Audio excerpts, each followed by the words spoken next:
संजोग देखु आज गोटे भाया गोटे पवित्र दिन जो दिन भारत माता तार सबुठारु श्रेष्ठ संतान जन्म देइतिला एवं पुणी संजोग देखु दुहे ओडिशार जड़े ओडिशार पश्चिम अंचल और जड़े पूर्व अंचल जड़े वीर सुरेंद्र साय जे स्वाधीनता आंदोलन जहाँ को आम प्रथम आंदोलन बोली कहूँ 1857 तार 28 वर्ष पूर्वर इंग्रेज मान विरुद्ध में स्वाधीनता प्राप्ति लड़ी आरंभ करते।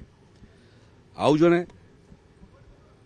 नेताजी सुभाष चंद्र बोस से स्वाधीनता आंदोलन रे कांग्रेस सभापति थे। स्वाधीनता आंदोलन रे झांस देले, इंडियन नेशनल आर्मी गठन कले एवं द्वितीय विश्वयुद्ध समय इंग्रेज मानक उपरे तांकर पराक्रम देखले। जदि आपण से दृष्टि देखिए मते लगे जे जिमिति कोणार्क निर्माण कला समय विशु महाराणा भित्तिभूमि स्थापन कले एवं परवर्ती पीढ़ी धर्मपद मुंडी मारले। ठीक से भाया स्वाधीनता आंदोलन को जदि आप कोणार्क दृष्टिकोण देखिए मत लगुच भारत वर्षर स्वाधीनता आंदोलन भित्तिभूमि प्रस्तुत कले वीर सुरेंद्र साय, मुंडी मारले सुभाष चंद्र बोस। आज सारा देश आज उभय को श्रद्धांजलि ज्ञापन करें। विधानसभा श्रद्धांजलि ज्ञापन कलु एवं यही संकल्प नेलु जे से माने जो स्वप्न देखिथिले नुआ भारत वर्षर से माने जो स्वप्न देखिले नुआ ओडिशार ताकू आगामी दिन रे रूपांतरण करिया पई आमे अहरह उद्यम करिवु। आउरी 12 वर्ष पर ओडिशा गठन मध्ये 100 वर्ष पूर्ति हो जिवो। ओडिशार बयस 100 वर्ष हो जिवो एवं तार 12 वर्ष पर अर्थात आज 24 वर्ष पर देशर स्वाधीनतार मध्ये 100 वर्ष पूर्ति हो जिवो।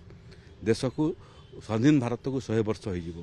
तेणु लक्ष्य यहाँ हवा उचित एवं से दिगरे आम काम करुचु जे देशर 100 वर्ष पूर्ति एवं ओडिशार 100 वर्ष पूर्ति बेलू नुआ ओडिशा एवं नुआ भारत वर्ष निर्माण समृद्ध ओडिशा समृद्ध भारत वर्ष निर्माण ही से श्रेष्ठ श्रद्धांजलि हम।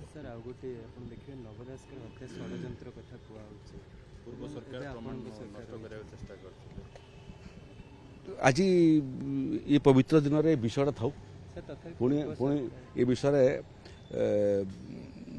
बहुत तथ्य से समय मुझे आज भी देसी ताकू इन आइसोलेशन आम चर्चा करवा। आज पवित्र दिन रे श्रद्धांजलिटा ही काम एवं तांको मने पकेवा एवं निजर कृतज्ञता जणेवा नहीं किसी ना आम बसवा से विषय आउ थे आपण मानकु मु समय देवी विस्तार भाव आलोचना करवा।